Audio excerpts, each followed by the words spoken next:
It's back to school time in South Korea. The nation's reopening practices for schools, professional baseball, concerts, and more are being closely watched by other countries. South Korea has been an object of international admiration ever since it contained one of the first COVID-19 outbreaks outside of China.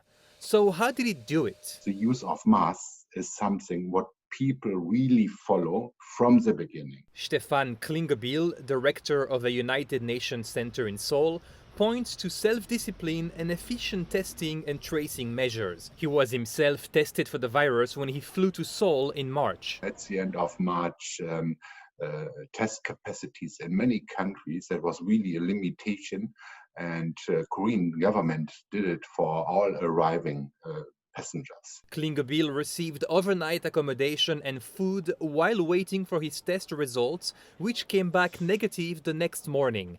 The government also asked him to download 2 apps to report his movements and health status during his next 14 days of quarantine. So when I was late, for example, I received a call from those ministries, and I was asked to really submit my latest data. Like Klingebiel, Min-ho Kim was tested for the virus when he returned to South Korea from Chicago. They put us in a hotel, they got us free testing, and they gave us food for that.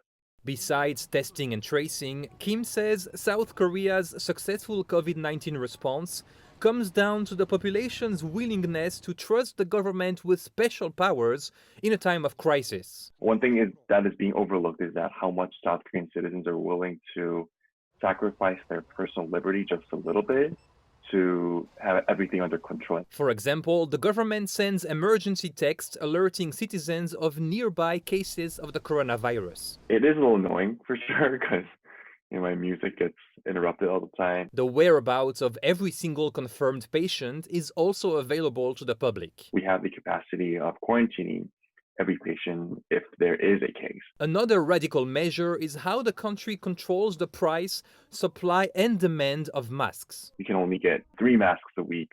There is actually a day that you can get masks according to your date of birth. But at the end of the day, Kim says it's all about South Koreans doing their part to keep the virus at bay. That also helps explain why South Korea never needed to impose a hard lockdown in the first place. People understand that's just not a one-man endeavor. It's something that the whole community have to engage in. For Newsy, I'm Ben Chamisso.